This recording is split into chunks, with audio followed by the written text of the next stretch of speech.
Welcome, everyone, to a very special big fight breakdown. Special because they're here on location, Washington, D.C. That's right. Lamont Roach Jr. defends his title at home here in D.C. The local boy against the undefeated Irishman, Feargal McCrory. Jimmy Smith, of course, on location in D.C. I am joined via Zoom on location as well. That's right. Chris Algieri and Paulie Malignaggi joining us as well. All of us talking about not just the fight, but today's weigh-in. Right, the attitudes, the face-offs, the expectation that every fighter has. Chris and I are able to sit down with a bunch of them and talk about what they have in front of them come tomorrow night. Chris, in general, what were your impressions? Some really articulate fighters who know what's at stake tomorrow night. Yeah, I mean, absolutely, Jimmy. Like you said, a lot of good energy today. Got to see these guys face off. They got to speak about each other. There was a nice turnout at the venue. Brought a lot of community outreach there, which is excellent. I think is really good for this town, and people showed up. The media came out. I was doing tons of interviews talking about the fighters. We have a lot of local flavor on the card. A lot of them coming from the same gym, from the Lamont Roach gyms out here. Some excellent fighters and prospects coming up. Some really good pro debuts coming up. Really good card, top to bottom, similar to how our normal Pro Box shows are. It's just twice as long. So, buckle up. You're going to have a lot of action and some excellent boxing. But yeah, it was good energy today, and it was especially in the main event. Thinking about from going from top to the bottom, thinking about that Lamont Roach and Feargal McCrory, seeing them in the same room together. We've had them on Zoom together. It's very, very different when you're in the same room with somebody. It's different when you can smell somebody's breath and you can actually reach them and touch them. So got to see good energy from those two guys, and I think you can tell a lot from face-offs. And this looks like it's going to be a really good fight. Yeah, Paulie, when we talk about the depth of this card, everybody we talk to about the DC area, the legendary fighters from here, of course, Gervonta Davis, one of them. Don't forget, of course, Sugar Ray Leonard. A lot of the fighters talk about the history of DC fights, man. They seem like they want to continue that legacy come tomorrow night. Yeah, I remember in my generation, you had Lamont Peterson as well, was coming up and became a world champion as well. DC has produced some good talent. There's been some fun fighters out of DC, some very good fighters out of DC. And there's a sort of a branding thing I noticed with this Wayne in general. You obviously have Lamont Roach, who's a fresh new world champion, trying to cement his legacy as a world champion from DC and trying to continue that sort of tradition, that reputation for DC world champions, but also sort of a branding thing in that, a lot of guys on the undercards are sort of following in his footsteps, training in his gym. Maybe has a couple of them signed, or maybe they're his stable mates. And so in building up the brand for Lamont Roach as a champion from DC, it helps build the brand of DC boxing in general. And hopefully for him, you're looking to continue to build up that ladder. And with a network like ProBox TV behind him, you would think that if there is the support necessary, there is the support, that the turnout that comes out, the way we saw maybe today at the weigh-in and maybe even more at the fight tomorrow night, you could have some more returns to DC boxing. I can remember I worked a fight for Lamont Peterson against Amir Khan in DC, where he actually upset Amir Khan. They do come out of DC when there is a product that they have and they can get behind. The DC fans, the DC boxing fans come out. So we'll see tomorrow night. It's one of those things. It's one of those things where I look forward to. It's basically satisfying my curiosity, not just about this fight, because Feargal McCrory and Lamont Roach, the champion, should be a good tussle, but also the rest of the card, the guys on the undercard, and of course the turnout from DC. Looking forward to this. Well, the start of the card was the ladies, and they got a huge pop from the crowd there. It was Rihanna Rios stepping in against Mary Romero. Rios undefeated, starting her career, just getting a lot of momentum going, crowd really behind her. But her opponent, I thought was very, very interesting. It was Mary Romero.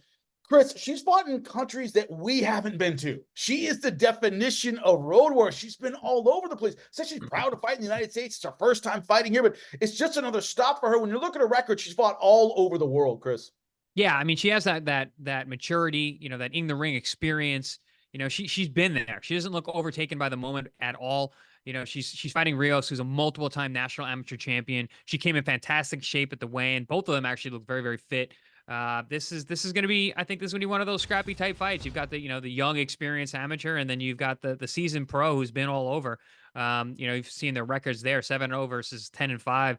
Listen, 15 fights and fighting all over the world and fighting in people's backyards. You got to look past the numbers of a record like that. So this is an interesting matchup. And then also we got the Southpaw versus Orthodox, youth versus experience. This is an interesting matchup. And Paulie, she's a fight fans kind of fighter. Rihanna Rios steps forward, very aggressive, big southpaw, always looking for the power punches. She's fun to watch. Yeah, you got, and anytime, listen, female, male, anytime they fight like that, you're looking for that kind of excitement, right? Also, with the females, a lot of times, most of the time, it's 2-minute rounds still. They're not over into that 3-minute rounds unless it's Amanda Serrano you're watching. But otherwise, you see 2-minute rounds. So they have to sort of combine all that action style into those 2 minutes. So it tends to create some fast-paced rounds, and that's what I expect tomorrow night. You got a little pop from the crowd today when they were speaking. Yeah. I think there's excitement behind this fight as well. And again, styles make fights. I think this fight meets in the middle of the ring, and there's some action behind it. But also, when it comes to women's boxing, I think the reason it tends to be very exciting is because in 2 minutes, you don't have that third minute that wears people out and they have to be leery of it. They can punch for 2 straight minutes, and a lot of times we've seen female fights that would just go toe to toe consistently. And I think this could be one of those. And right, and it's one of those things where we want an all-action fight. Well, I think that's what we're going to get in our next one. Why? Alex Dilmaghani is a guy who shows up his last fight in an absolute phone booth. That's how he fights. Incredibly aggressive, but his opponent, Giron, Tellez, Giron, it goes by both. It's one of those things where you look at him and he didn't make weight. He's thick already, a very hard puncher. Dilmaghani told us, Chris, that he's going to back Giron up. Is that the right strategy against a very solid puncher who didn't make weight, weighed in over the weight limits? It's going to come in a lot bigger. Yeah. Well, I mean, we'll see, because, he did come over the weight Giron did. And, I spoke to his team and they said they had a lot of trouble with the travel getting in. They had a bunch of delays and they didn't have the opportunity to cut those last few pounds, ended up coming in 4 pounds over the contracted weight. And via the stipulations of the negotiation, he has a weight restriction and a weigh-in tomorrow. He cannot go over 142, which is plus 10 pounds from what the contracted weight was. So he's going to have to work to make sure that he stays under that weight so this fight actually goes off. And Dilmani thinking, that saying that he was going to push him back, that may be because he's thinking, hey, maybe this guy's not in shape. He's got to be careful, though, because I don't think that's the case. I think it's more, like I said, what their team said about the travel issues and not being able to cut those last few pounds, more so than not being in shape. Giron can fight. I've called his upset win over Balderas, excuse me. He's very, very powerful. He's got good knockout power. Dilmaghani has been in some tough fights, some wars. He's been rounds, but much more of a boxer than a puncher. But I think this style clash makes for an interesting matchup. Giron, Paulie, to that point, and when you watch him fight, he slips a lot with his hands down, and he comes in with power punches, hard to read, hard to react. Dilmaghani, much more of a step in your face, kind of, try to out-volume you a bit, as Chris said, not necessarily a knockout puncher. What are you expecting from this one? It's going to be exciting. Yeah, when you talk about guys who can slip and make you miss in various ways, you talk about the word awkwardness, right? And sometimes awkward guys, even if you beat them, it's hard to look good against them. So Dilmaghani is going to have a bit of a challenge in front of him as far as trying to win and also look good. And that's basically the curiosity of this fight. Also making weight, I'm curious to see if you can go without going over the 6-pound limit tomorrow. That's an interesting one as well. We got to still see. Yeah, and Dilmaghani, when you asked about his inactivity since 2020, his last loss, he's only fought twice since 2020. I asked him about that. He said, nobody wants to fight me. He said, I became a guy who was tough. As you say all the time, Paulie, too tough for your own good, right? You're dangerous. You're on the draw, yeah. But that's the thing, too. When you get these little key losses, nobody puts the money behind you. And once nobody puts the money behind you, you can't afford the opponents, and yes, there's guys that probably don't want to fight him, but also there's not enough money to make them take the fight. When you have powerful backing, when you don't get those key losses on your record so early, you wind up being able to sometimes fall into powerful enough backing to where they'll pay enough to bring those opponents to you, and you can keep building your record. When you don't have enough money behind you, it's hard. It becomes a little bit complicated, and that's where you talk about the politics of boxing and the strain that it brings out psychologically on certain fighters. Yeah, he talked about those political issues. He said I had a promotional contract. I had to wait it out until it was over with. And then when I waited it out, it led to inactivity. What he sees this as, Chris, is a restarting of his career. He was very complimentary about ProBox, the opportunity they're giving him. But this is the start of kind of a new set, a new chapter in my career, which I thought on that mental side of it. You know, it's a story as old as time when it comes to boxing. You know, having those kind of situations outside of the ring. I dealt with it. Many fighters have. Paul, you dealt with it as well in various ways. So it's not an uncommon. As sad as it is, you know, us fighters have a very small window and we lose a lot of time due to these issues. But Dilmaghani, like you said, sees this as an opportunity to get at it. One, get out of the rut, and also two, to erase all that wasted time. A win here on our platform can take away those months away. Can take away that time out of the ring. And listen, he's got a tough out in front of him. Giron can really fight, and a win here, or at least a good showing, is definitely going to springboard him into more opportunities.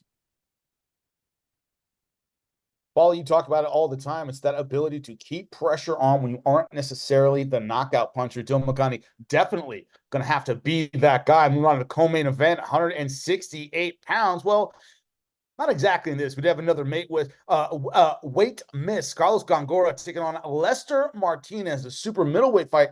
Gongora had some travel issues like a lot of fighters did on this. Why? A lot of weather issues right now in the United States, a lot of delayed fights, etc. If you've ever had to cut weight before, you know sitting on a plane will make you retain water. And it was Gongora 0.6 over. But Chris, with or without the weight miss, Gongora a lot bigger, a lot taller than Lester Martinez. You call this a kind of a put up or shut up kind of fight for Lester Martinez. What's your thought on this matchup physically? Listen, Gongora is a lot to handle. He's a world-class guy. I've called his fights live before, you know, and he's one of those guys. He's a warrior. In his biggest win to date against Akhmedov, he came in, you know, on 2 weeks' notice and ended up scoring a last round knockout. He looked phenomenal in that fight. He showed his class. He's a very confident fighter. In today's fighter meeting, extremely confident about the situation, about what he had in front of him. Looks at Lester Martinez. Yeah, 17-0, 15 KOs. He hasn't been in with guys like me. He hasn't been in anywhere near the level that I have and performed at. So a tremendous amount of confidence behind Gongora, and it's rightly so. Like you said, I mean, we were talking, you know, before the show and during the weigh-in, you and I, Jimmy, we're like, listen, world-class guys are all big, and Carlos Gongora is big. He's big for the weight class. He's tall. He's long, and it's not because he didn't make the weight. He was only 0.6 pounds over the limit. It's because he's just a big guy. He's got a big frame, long arms, wide shoulders, tall, physically strong, and he's a good puncher as well. So this is a really interesting matchup. And in my eyes, this has the opportunity and has the makeup to be a show stealer. These guys can really put on. I mean, Lester Martinez always brings action. Two-fisted destroyer right in front of you, and then you got a guy like Carlos Gongora who's world class and can punch. I mean, this has the recipe for making for a fantastic matchup. Paulie, to you, Lester Martinez called his fights because he fought for us in ProBox. Very hard puncher. As you said during the broadcast, he kind of wades through the outside in order to land big shots. Is that enough of a toolkit to take on a guy like Gongora, who, as Chris said, has fought some really great guys? What's your thought on it tactically? If Gongora is still Gongora, guys like this, they're kind of hard luck guys. They have a B-side promotion behind them. They can't get into the big fight even when they get a big win. They can't follow it up with anything because they have, again, to be politically correct, the B-side type of promoters, and they can't really push them. And when they're too dangerous, there is nothing that can be done for the B-side promoter to attract a dangerous or big enough fight for him to merit the money. So these kind of guys, eventually, they keep winding up in these mid-range fights against tough opposition, tougher opposition than what they're being paid. And they'll even get beat at times because it's difficult. And you see Gongora, they'll wind up on the wrong side of a close decision that could have went their way if they had better backing. Gongora reminds me of one of those type of guys. He's very, very good. I dare to say he's probably the best opponent Lester Martinez has fought. You know, and if it is a motivated Carlos Gongora, this will be a sort of a litmus test fight for Lester Martinez, who's a very good prospect, powerful, good puncher, very, very exciting style, has the look. Checks a lot of boxes, but you rarely get your litmus test if Gongora is motivated. And if it's not a Gongora who's just sick and tired of it, sometimes missing weight for guys like Gongora, it gives you a hint that maybe they're sick and tired of it. But of course, the travel issues and things like that, it's just part of the frustration. And Gongora, at this point in his career, is still going through these kind of situations and these kind of fights where he wishes he could be in bigger fights because his talent really merits some bigger fights. And he's shown that. He, dropped Mbili in the fight against Mbili and had a close decision loss in France. As the champ mentioned, he knocked out Akhmedov. He's worth his value. Let's see if he comes motivated. The question here, tactically, does Martin have more than just a big punch? Can he dig deep and maybe pull some tricks that he has learned out of the gym? Is that what you're looking to see, Chris? Is he more than just a power puncher? He might need more than that come tomorrow night. If he's going to win, he's going to have to. He's going to have that in the bag because listen, Jimmy and I, we spoke about this, prior. We're like, listen, if Lester is anything less than what everyone's been saying about him, he loses this fight because Carlos Gongora is world class. And champ, you mentioned this is probably his best, opponent. Absolutely, this is Lester's best opponent. And even if even if Carlos Gongora is a little faded, if Lester isn't the goods, it's going to show. And Carlos Gongora has an opportunity to get a big upset here and put his career into a whole different stratosphere. It's the confidence of it. Can I go far enough? Am I really world class? Well, in our main event, it's two guys. One is a champion. He knows he's world class. And the challenger believes he is there, Chris. When we talked to Feargal McCrory about this opportunity against Lamont Roach Jr., he didn't talk about tactics. He talked about destiny, fate, knowing he belongs here. Interesting take on this fight, yeah? Yeah, absolutely. I mean, to him, it seems like he's going to be all about the will and the opportunity and the timing. He thinks this timing is perfect. Like you said, you mentioned the word fate. You don't hear that a lot in fighter meetings, especially with the conviction, the way that Feargal was saying it. He looks very dialed in. He's been waiting for this opportunity for a very long time. Super popular guy in New York. He said when he got this call, he was like, I didn't think twice. This was my chance. I knew everything was lining up in the right way. I got to go out there and I got to be the best version of myself if I'm going to win. Not an easy fight. He said that. He goes, I know this is not an easy fight. I know this is going to be a tough night. But if I'm my best, if I show up and I do what I can do at the highest level, I can win this fight. Yeah, but Lamont Roach Jr. has the pedigree, talented amateur world champion. Paulie, does he have the skills to not just win, but look good against a guy who's going to bring physical pressure? What's your thought on it? Jimmy, he's going to have to. This is a big deal. This is a major fight for him.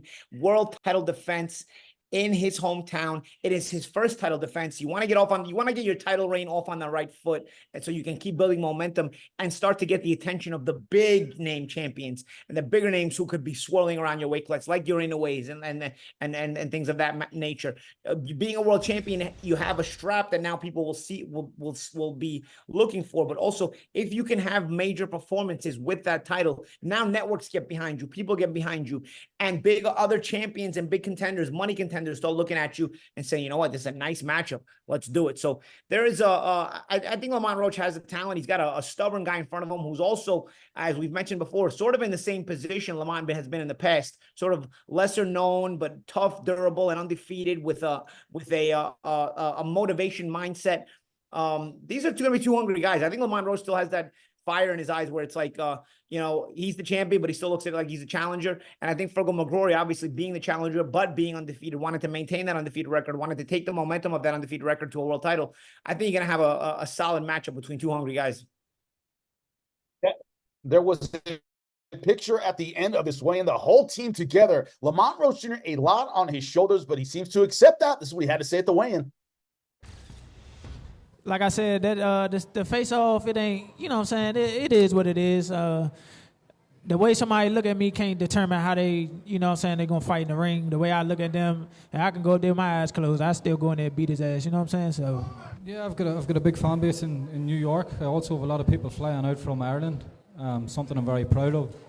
I've always said that regardless of whatever accolade I ever achieve in a boxing ring, my greatest achievement will always be the support that I have generated.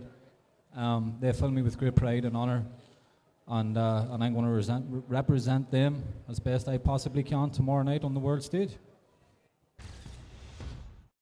What do we call it? We call it the happy to be here. It's when someone is just happy to be in an environment or fighting on a particular stage, but they're not really ready for the moment. Feargal McCrory, Chris, did not have the happy to be here. He seemed dialed in, very, very focused about the opportunity in front of him. That's the impression I got. What did you think? No, I think it was you nailed it, Jimmy. I think he had the opposite of happy to be there. He had a chip on his shoulder. He looked like he was coming to take something that wasn't his. He's like, I'm coming here to rob this belt from this man in his hometown. And that's the mindset he has to have. He's got to be a marauder. He's got to go forward. He had mentioned fighting in the hometown and what he has to do, and knows he has to do even extra to make sure that he gets that title win.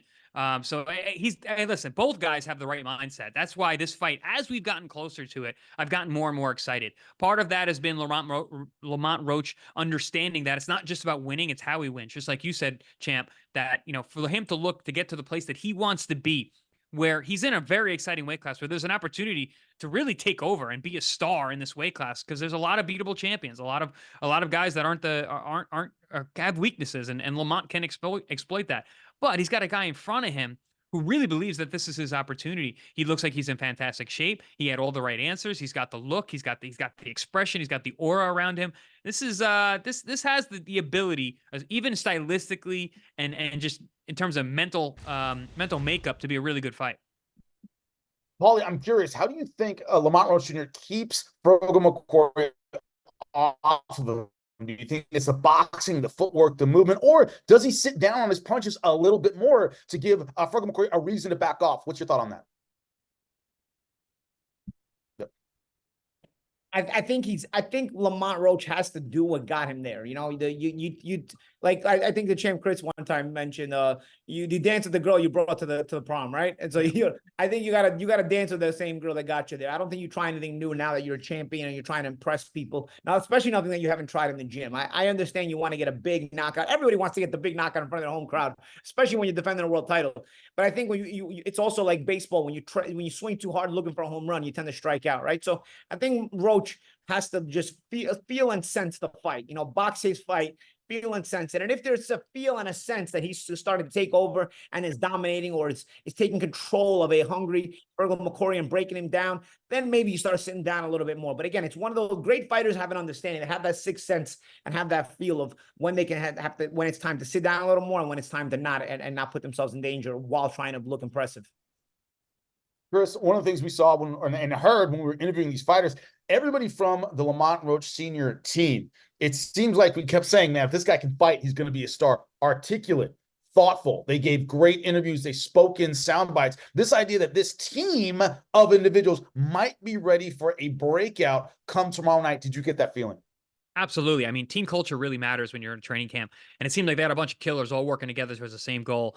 Yeah, they're in different parts of their career. Obviously, Lamont Roach is a world champion. He's returning to his hometown to defend it. But then you got guys in the undercard that, are training with him and training alongside him in that DC area of just a bunch of dogs and killers, and they all have the same mindset, and they're all coming up together. I remember being in the gym with guys on their fight week. I loved fight week energy. Seems like these guys live in fight week energy. So that's why they're performing the way they're performing, and why the future looks so bright for that team. Roach Sr., of course, the coach of all of these outstanding fighters. He was at the weigh-in with his son. This is what he had to say. We dream big in our family, man. This is exactly what I dream, even bigger than this, man. I'm born and raised in Washington, D.C., all through elementary to high school. I love my city so much. I love the DMV. To bring it back here is something special in front of the fans. Lamont insisted on it. He told every promoter to try to sign him. They gotta give him a home fight, So, and some of them was not willing to do that. So guess what we did? We did it ourselves, and we did it with ProBox. And the ProBox is bringing championship boxing to the area, and they're going to be bringing it for a long time. So I want to thank everybody that came out. This means a whole lot to me. I hope it means a whole lot to y'all. I want to continue this. I want more world champions in the area. I want these guys on the undercard to shine. I want them to win belts so we can keep it going, bring big fights where it belongs, because it belongs in this city, because we're a fight town. Paulie, you heard it. Boxing showcase tomorrow night. How do you think they're performing? Like I said, Jimmy, you gotta perform right, but you also can't put yourself in danger of laying an egg at the same time.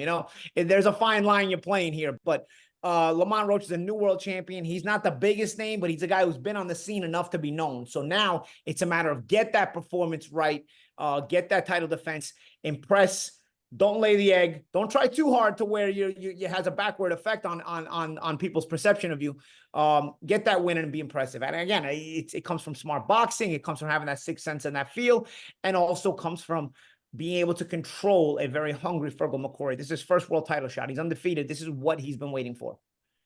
That's right. A huge opportunity from Feargal McCrory, but Lamont Roach Jr. and his team out of DC looking to make an impression, not just on their opponents, but on the fans as well. It's a stat card from top to bottom. Will be there ringside come tomorrow night here in DC. World title on the line for Paulie Malignaggi, Chris Algieri, Jimmy Smith. We'll see you tomorrow night ringside. June 28th, live from the Entertainment and Sports Arena in Washington, D.C., WBA Super Featherweight World Champion Lamont Roach Jr. will defend his title against undefeated challenger, fearless Feargal McCrory of Ireland. Catch all the action live in Washington, D.C. on ProBox TV, or even better, download the ProBox TV app.